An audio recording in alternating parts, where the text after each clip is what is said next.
everyone. Welcome to Community Roots, a place where we gather in community to talk about mental health so we can travel the journey of life together. I'm Samuel Richards. I'm Julie Richards. I'm Sarah Wakefield. I'm like a plane coming in for landing. We're all here and we're all excited with real life, living real life, and we are the most authentic people on the planet, I have to say. Yeah, we're definitely going to keep it real with you. We are not pretending to be anything we are not. And hopefully that is really refreshing and a relief and gives permission to everyone else as well to just, we're so thankful you're here in our community. And so we're letting you into this behind the scenes moment that I thought I would like to, if that's okay, Samuel, please give our listeners a little bit of an update. Samuel's so good about thanking everyone related to Alexander Wells and the logo, and Steve Dodge and the music, and JHR Counseling for hosting and all these things. And I noticed this, if you all listen to our Off the Beaten Path with Shane Ray Martin, he was very intentional to say, and thank you to Samuel Richards. And we don't ever give a shout out to Samuel Richards. And I just want to pause for a moment because Samuel, and for listeners, he is like the whole foundation of why we get to get this all out to you. The juggling act behind the scenes. The juggling act. So if you can imagine all the spinning plates that takes in real life to accomplish that, the producer and organizer. And so I just want to give my thanks. And Sarah, I'm sure you have a similar heartfelt gratitude as well. But Samuel has taken our episodes, and we want to inform you as listeners what we're doing. And we had kind of given you an update that instead of doing seasons now, we have graduated from seasons. We've been with you all and set the foundation, and we decided, you know what? How long does a season last? We're all in all kinds of ebbs and flow of season. And so instead, we've restructured our previous episodes into different categories of just a running tab of which episode we're on. And then we're also going to do the same thing with Deep Breath, because that is coming in consistently every other week. I hope you're enjoying those. For those who like to have a very brief episode and a pause and yes, if you only could see the video of Sarah just taking a moment to close her eyes and take it in, I can just see it's beautiful. And so if that is a part of your regimen or your rituals, and I would love if it would become that for you, you'll also be able to very quickly find which one you're looking for. If you're referencing it like to a friend or someone at work and you say, check out this number, it will help you find it faster. And so that restructuring process is in the works and is happening and will be helpful. And so thank you, Samuel, for doing all that. Yeah, no problem. You know, there is actually the lead up to Life After 50, our 50th episode. And previously, it doesn't make any sense. It's like season 2, episode, 27 or something. Yeah. And I was getting to, 45, and I'm like, okay, yeah. I hope this is episode 50, that we actually counted it right. But we did. It's all good. Yay! So, well done, producer. Well done. I can count. Not much higher than 50, but I appreciate it. Well, and here we're having like milestone birthdays, and across the lifespan, it would be super fun to do another episode on Sarah's big birthday coming up. Yes, it is coming up. I am proud of it. I have navigated a journey I never thought possible. Yeah. And here I am. And it shows. Yeah. So we should make sure we circle around at some point with that. I think that's meaningful. But all this to say, what we've been recently processing for those who have joined me on Deep Breath, I had an episode where I talked about listening and the importance of listening internally to ourselves and what our body is asking for and what it needs, and then also how we listen to offer that presence to others. So there's kind of a 2-layered part to it, listening to our bodies, listening to others.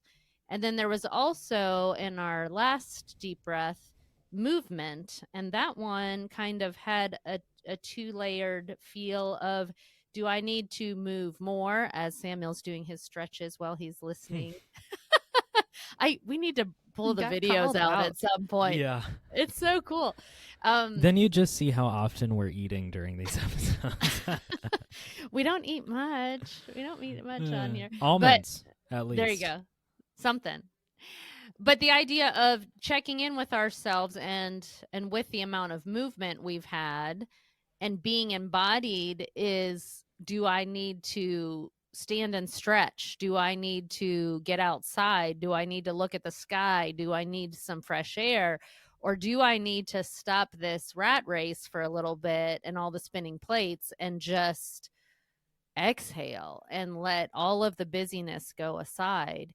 And so I guess as I'm reflecting together with you all about where we've been processing kind of organically, because how those deep breath topics come up are very much what's coming up for me lately. What have I been reflecting on? I don't have an agenda. I'm really working to be, and working is probably the wrong word because it sounds agenda oriented. I'm really attempting to be very present in the moment and just fluid and flowing and just whatever feels helpful. And so as I see these themes kind of at play here, I thought it would be neat for us to spend a little bit of time talking about this idea of being embodied. What does it mean to have a body where I'm listening to myself, I'm listening to others? Because really, we've talked before about how our nervous systems speak to each other and how our mind even is more than just in our skull. It's the neurons in our stomach, in our gut, and all these various parts, but it's also how two nervous systems pick up on each other's cues. And so listening to my body, listening to someone else's body, and then that idea of movement is so important in how we feel emotion and how we express ourselves and how we find out what our needs are. That's all part of being embodied too. So is this making some sense? Samuel, Sarah, give me some reflection on what all of this is saying, of this concept of, because Sarah, you mentioned earlier, like, what do you mean being embodied? Having a body and being attentive to it, noticing it, seeing what it needs. Julie, you've talked a lot about being disconnected from our bodies. And when we're in states of fight or flight, or, outside our polyvagal parameters, or when we're in the throes of anxiety and panic, we are disconnected from our bodies. And your deep breaths are a great way to become connected with your body and to bring yourself back into your body so that you can listen and hear what your body needs. And kind of like a body, Community Roots, with updating our numerical system for our episodes, we've been listening to our body. What does Community Roots need? How can we hear it better? And this is a analogy that's just going to go away with me, but I love that manifestation of what it means to listen to your body with how we've restructured things on that side. And in a lot of ways, I think, even trying to connect more, it almost reminds me of just, almost meditating in general. I really like something that we've been trying to focus on a little bit is like follow your passion, and I think what that entails is instead of, that outwardly, you can almost feel yourself leave your body as you try to worry about other people, or you're in a stressful situation. You can feel yourself sort of, what the feeling I feel is kind of going up into the clouds, where I almost see things from a third-party perspective. So I agree. As always, it's always interesting how Community Roots is real living and kind of what we're doing. And so I agree, taking that time and feeling out that body, I think that is really interesting.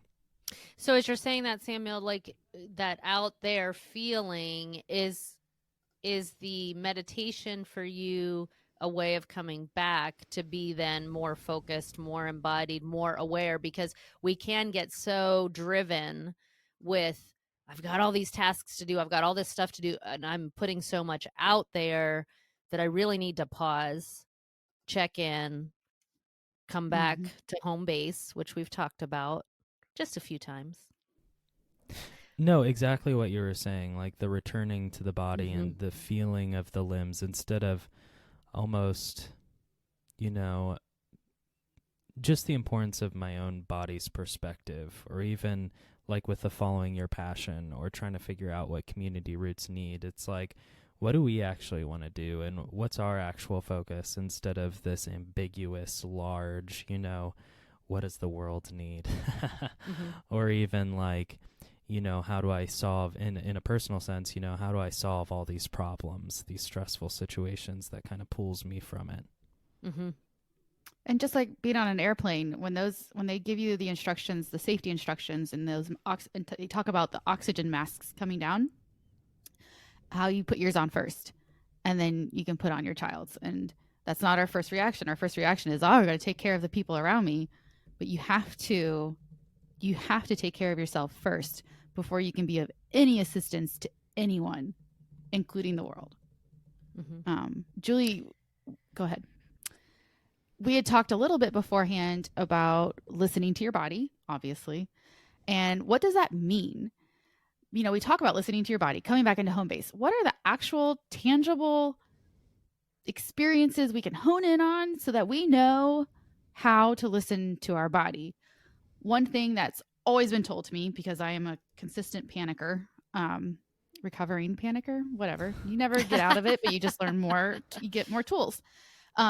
Not to say never, but is, well, where do you feel the therapist will ask me, where do you feel the panic in your body? Where do you feel the anxiety? And, you know, when I first started getting asked those questions, I'm like, I don't know what you're talking about.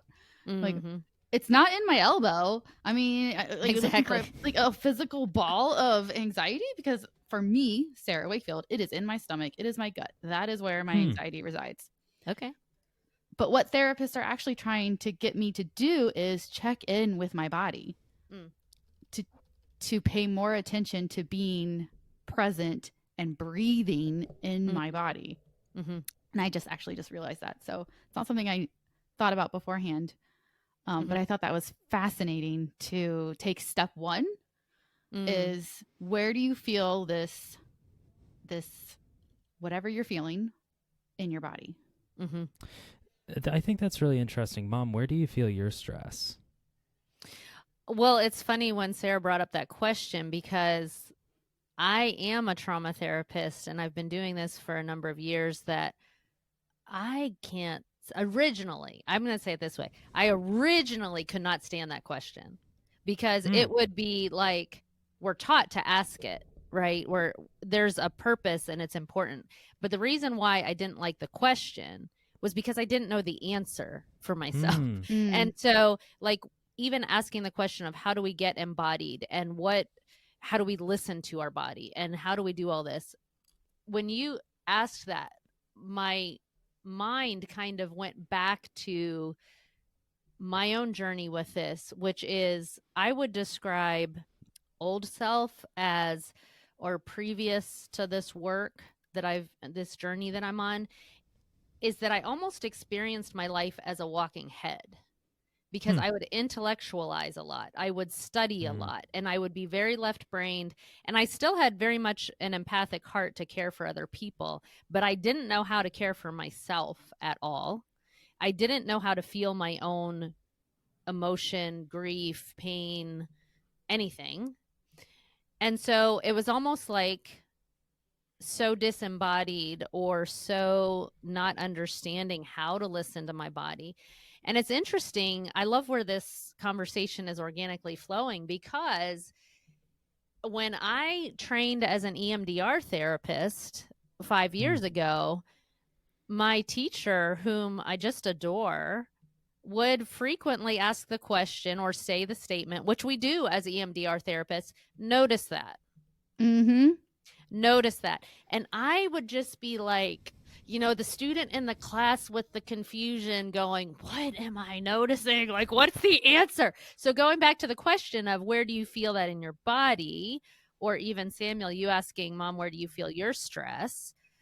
My initial answer to that would have been, prior to the work that I'm doing intentionally in the last many years, this isn't just a new thing. It's been an ongoing focus that I've been really wanting to solve the mystery or something.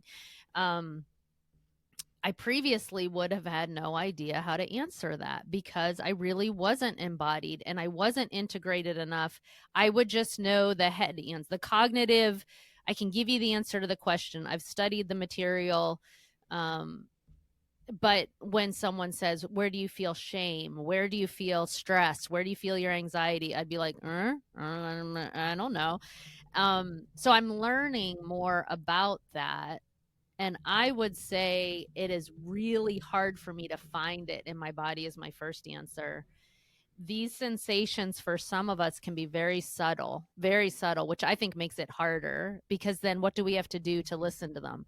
Slow everything down and just be like, I'm not actually looking for a ginormous thing. I might be looking for or experiencing or noticing a really subtle little swish or whoosh or like, whew, I just feel something in my throat go to my stomach, or my face will start to kind of flush or tingle, or I can have a sensation of tears are about to come to my eyes, or all these little noticings that I'm starting to go, oh, that's what this means to be embodied. That's where I find. So I don't have, I mean, my first answer in all authenticity to that question is I don't even have a, this is where I feel my anxiety or where I feel my shame, as much as I have a, I'm going to have to, for me to authentically answer that question. And I'm working currently with a somatic therapist that is helping me like monthly kind of check in with your body. What are you noticing? What sensations are you having? And I've had to say to her, which is very welcomed, I need a minute. When you ask me a question, I have to pause because so quick, there's a part of me that wants to say, what's the answer? I don't know the answer. Panic. And so it has helped my work with her so much to be able to say, let me just take a minute and really check in. Like, what am I noticing? All that to say that with practice, with repetition, with greater awareness and noticing, I can then check in, not even just as a generalized answer, like I feel my anxiety in my elbow, like Sarah's funny example, which is not where you said you felt it, but you know, like that kind of clear answer. I'm more like, well, what am I noticing right now? And that's what matters, because it could shift, it could change, it could develop. So circling back to your question about how do we even do this in the first place, I think a key part of it is slow it all down. And it is like what we said with the deep breath episode of listening, noticing, which it took me years to figure out, what in the world does that, notice that. We say that all the time, notice that. What am I noticing? What am I supposed to notice? And I'll say this for encouragement. It's okay to notice nothing. Yep. It's okay that, and see, now what just happened? I got a shiver down my arm. And I'm excited about that because I noticed it. And so I'm more embodied because I'm starting to pick up on those sensations. I'm starting to go, oh, my stomach is feeling a little empty, queasy, kind of something shifting in there. And sometimes it might be, I love this, sometimes that might be an unmet need, like I need to eat my lunch, which is completely accurate. Sometimes it might be an emotion, like I feel sad, or I feel grief, or I feel stress or anxiety. Sometimes it might be a memory of something that will kind of evolve in a right brain way. And then I love Dan Siegel, I was just listening to yesterday on Audible. I've totally gotten into the Audible thing and listening to whole bunches of books. Now I've got all kinds of information coming to me at all times. Get ready for some unpack that's coming down the pipeline. I know. I'm so excited about it. But he said, you know, and sometimes it's nothing. Like sometimes it's not a memory because people are always worried, like, well, what if I don't remember my childhood? What if, does that mean it was traumatic? Does that mean it was bad? He said, sometimes our brains aren't geared to remember explicit memory like that or to hold that much. And so sometimes it's nothing. And so I love the freedom of noticing that it's allowed to be, I don't know. It's allowed to be, I need a moment to figure out what I'm allowing to bubble up or surface or become aware of. And sometimes it's, I don't really notice anything. So even as I'm talking right now, I've got all these sensations going on in different parts of my body because I'm becoming more intentional to slow it down, allow that space for the answer to emerge. It's our left brain that wants the quick answer and the formula and the agenda. And it's working with like what we understand in our left brain as a foundation, and we use it. And it's not that one part of the brain is preferable to the other. It's the communication between both of them. And it's the right brain answer that's much more relational, emotional. What images come to mind? What memories come to mind? What body sensations? Where's our implicit memory held? Where's our unresolved work? It's all that right brain, unconscious dynamics coming up, which is what ultimately we are working on in EMDR therapy. And I do intentionally plant these seeds because of where we're headed in coming weeks with Community Roots, that we're going to talk about some of this stuff of like, how do we heal? What does it even mean? A, to be embodied, but B, also to have implicit, unconscious, unresolved parts. And what does it look like to bring healing and integration and growth and progress and transformation, that we don't just stay stuck? So I think all of this is so super exciting. I hope some of it's landing. I'm curious how it's landing for both of you. I think it's interesting. Something that comes up for me, and I just wanted to say this real quick. I just identify so much with like the floating head analogy. Yeah. Of like, I'm even at work sometimes and somebody will give me an answer and I'll just respond in the affirmative, even without even even thinking about it. Like, hey, Samuel, I need help with something. Sure, yeah. And I'm like, what did I just agree to? Or Which even I just like, get myself into. Yeah, Samuel, what are you feeling? Oh, I'm fine.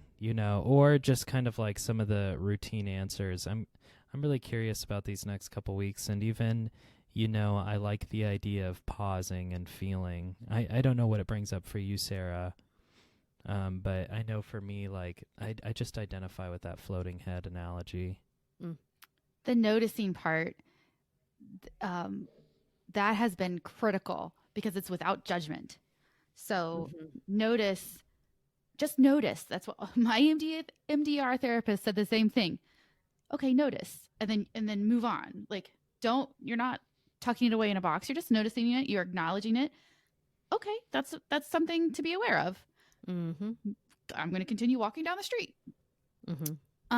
But this is landing so hard with me, Julie. I am like I have so many ideas coming out that I just am like, we got to talk about this, and we got to talk about this.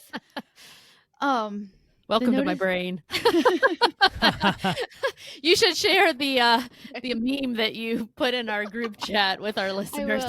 I will. For all our listeners, check out our social media, because I have a great meme or GIF of Julie operating yesterday. But basically it's the cat frantically typing, but it's out of control, which I love. Also, like, there's so much energy racing through us that we're just like, which way do we go with this? It's so much excitement. There's also a good squirrel one on a bird feeder that I almost pee my pants every time when I watch it. You'll have to post that one. I'm curious. I just want to touch on a couple of things really fast, and by couple I mean 4. Exercise. Exercise links our right brain and our left brain. So you want to talk about connecting your body and noticing.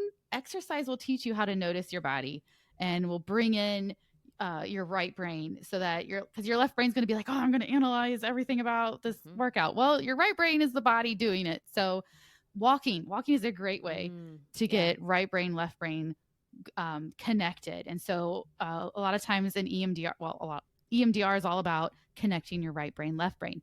If you Mhm. don't have access to a therapist, walking is a great way to reprocess and just to think, like, just not even reprocess, but just to process in general. You're going Mhm. through something tough, going on a walk that will Mhm. help you as you work through that.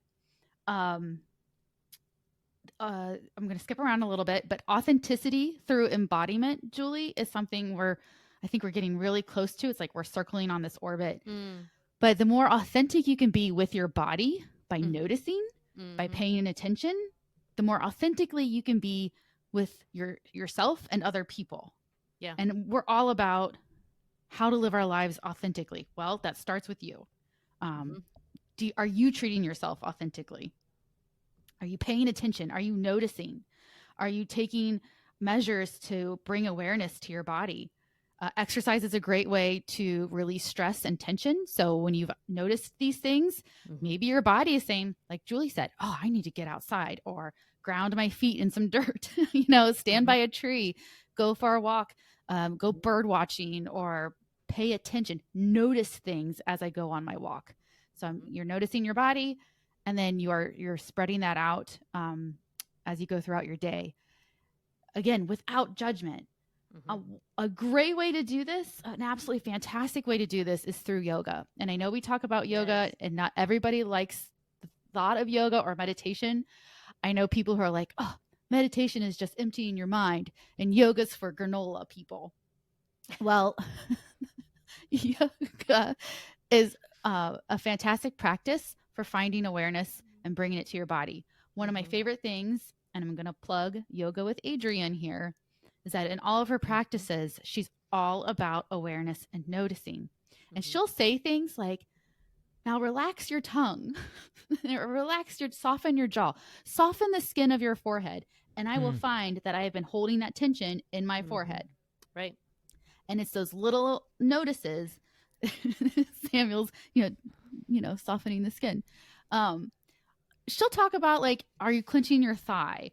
Are you, how are your shoulders? Relax those shoulders. Are you cramping your toes? It's all these little things, but it's bringing awareness and authenticity to your body, because you deserve to know who you are and know how your body is functioning, and to pay attention to that and carry that on through the rest of your day. So I love this topic. I could talk about this topic. It's one of the things when we talk about mental health, people, and just like passions in general, what brings your spirit alive? This is something that brings my spirit alive, because I find the value that I have found with it. I started off, in college, the way I managed stress, I started running, and then that's all I did. So if I was stressed, I'd go for a run. And now I've incorporated a lot more exercises as I've paid more attention. So anyway, all I'm saying is that exercise, and I don't want you to think that you have to go to the gym and, pound, like, work some iron and bend some barbells to get this, which, we all need strength training, because I want my body to last for a really long time. But all this to say, it could be as simple as going out, taking your shoes off, and standing in your yard. And what I love with the examples that you're sharing, Sarah, is that you are doing the work. You are being embodied. That's what it means, is to take little steps, little bits of noticing or being responsive to muscles, breath, stretching, movement, emotion, like all these different aspects of ourselves that we can bring into awareness and then be responsive to. And that, I think, is, if we had to sum up what is embodiment, I think that's a good start. That's a good start. And I think there is a lot more for us to continue to explore in this. Yeah, and you know what? If this is something that's interesting to you and it's something that drags your attention, hey, now's the time to kind of, contact us and let us know, because I know as we kind of look at these next episodes and kind of, the last, I'm going to say phase instead of season, being, coming back to home base, kind of an extension of that, or this next phase as we kind of talk about embodiment, or even, just kind of existing in that place. I I'm curious, what comes out to you as the listener, and kind of where do you connect? And how can we make this a community-based adventure? Yeah. The hundreds of us together. Yeah. And when you say phase, it made me think of the moon. Phases of the moon. Hey, there we go. And now just because the moon is rhythmic too, right? Like our solstice and our equinox and our movement and the moon, like it's in nature, it's in our bodies, it's this rhythm that's really beautiful to kind of go with the what's evolving, unfolding. Yeah, that's kind of cool to just reflect that back with nature. I love it. Well, I was noticing. Nice. Well, actually, yeah. who knows? But we started off with a gratitude, and even continuing as the episode went on, an affirmation. I've just been trying to take time out of my day to even kind of draw attention to those things. So it's just kind of fun when that happens. But as we reach the end of our episode, I just had a couple of shout outs I wanted to make per the usual. Definitely please go to our link tree. It's where we keep everything. We're talking about maybe some changes to the link tree, but the important thing is that you can get everything that you need from there. And that's just it's linktr.ee/community roots. You can also just Google community roots at this point, and you'll reach our podcast. Some other things I wanted to point out too is just how important rating us on iTunes and Spotify are. Mom just sent out one that had happened a little bit ago, so I appreciate every time that comes up, we all kind of share these quotes together, and we those high fives and gifts go around as well. So I know it makes a big impact on the team. Absolutely. Yeah, and I know Mom is kickstarting the Instagram and getting more posts out. Her posts are amazing. You can definitely see, it summarizes our episodes. Maybe you like trail mix, or you like deep breath or something like that. It actually goes through. It's an easy way that you can just share with folks in your community, share the posts. Basically be like, hey, these unpack that. Really hits me every time. Here's what it looks like. Here's what these episodes look like. Even with Shane was our guest last week, Shane Martin, and Mom had quotes up, cool little infographics. So shout out to Mom right there. And also just a good use of time. It's so fun. It's like this little bit of creative energy. I get to play with art. I love it. So it's been life-giving, and I think that's an aspect of creative expressive arts are an important part of mental health. So I'm enjoying it. Yeah, I love it. It's definitely, it made me smile when I saw it, and I know Shane was really appreciative too. Nice. Well, everyone, thanks so much for joining us this week. Special thanks to Mom for hosting, Steve Dodge for the theme song, and Alexander Wells for the logo. Sarah, thank you for being here as well. You're killing it. Anyway, folks, next week is Deep Breath, and the week after we'll have Community Roots, so I look forward